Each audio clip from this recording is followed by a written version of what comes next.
Hi Sir Edmar J. Good evening po. Sir, ito po yung request nyo na test sa Asus RTX 2060. Ito po siya. Sir, ma-appreciate nyo lang po to. Parang brand new. Yan yung ano niya, yung mga heatsink niya. Puting-puti po yan sir. Pag may kalawang, pwede nyo po ibalik din sa akin. Galing po namin yan.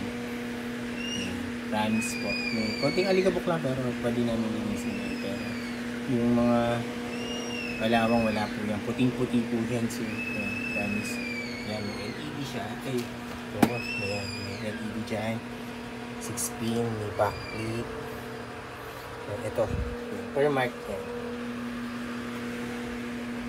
Yan, sir, per mark niya. Yan. Stable lang, sir, yung graph niya. So, yan. Time running niya dito po, yan, sa per mark yan. 7 minutes. MSI Afterburner, reading po. So, yun lang po, sir. Napakatahimik lang po yan, sir, yung file. Patayin ko lang yung electric fan yun, yung maingay, tsaka yung baby ko.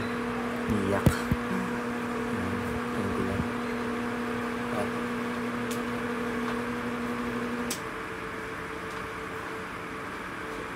Ay! Ayan. So yung tahimik pa rin po niya ng fan. Ayan, naka-normal lang po yan, naka-default. Right? Stable na stable lang po. Ayan, Sir Edmar J. So, ayan. Post ko po to. GPU-Z niya.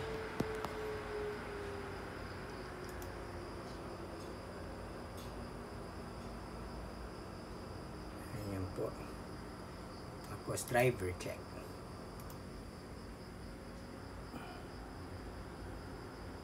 Ayan, sir.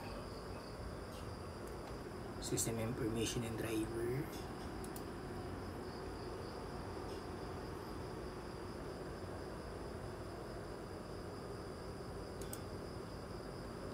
Right. Ayan, MSI Afterburner, yung reading niya. Per mark. Reading niya ng video card. Ano pa? Yung GPU-Z. Nawala. Ayan. GPU-Z. Sensor. And that naman po may reading.